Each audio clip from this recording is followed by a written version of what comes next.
Real talk talaga itong sinabi dito ni Kabayan na madalas ko nga rin itong binabanggit sa mga video, lalo na sa mga OFW na mga baguhan na humihingi ng tulong, na hindi gaano pinalad sa ibang bansa, na basta lang iiyak sa harap ng kamera, na hindi binibigay kung taga saan, ano ang agency, saang bansa, at kung ano ang dahilan.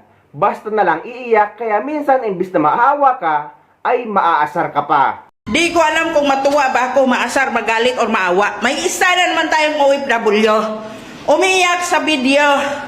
Humihingi ng tulong. Iyak ng iyak. Ito ang nakakaasar eh.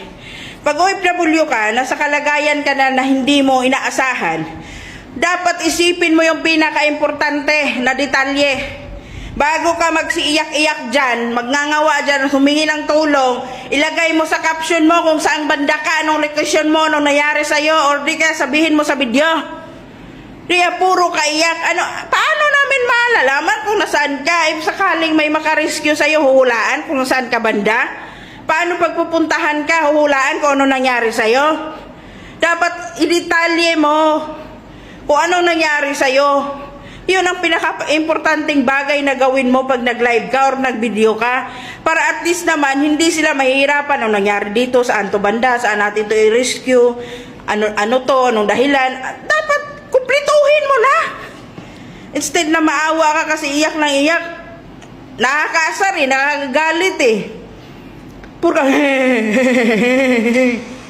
Puro ka ganyan. Wala nga detalye kung saan ka banda. Dapat sabihin mo na, anong magagawa ng iyak-iyak mo kung hindi namin alam kung nasaan ka? Anong magawa ng iyak-iyak mo kung hindi matuntong lugar kung saan ka banda? Ito ang nakakaasar eh. Kaya dapat ma-aware tayo mga OFW, kayo mga OFW, especially kayong mga baguhan, na yung mga amo nyo is di naman kabaitan. Dapat ito lagi nyong tandaan. Pag panahon sa gusto yung humingi ng tulong, kumplituhin nyo yung detalye. Saan kayo banda? Anong lugar yan? Anong nangyari sa'yo? Bakit kailangan kayo rescue? Ganon. Di yung puro iyak yung naririnig namin. Di kami manghuhula. Sorry sa pagkakasabi ko na nakakaasar dahil yun naman talaga ang totoo.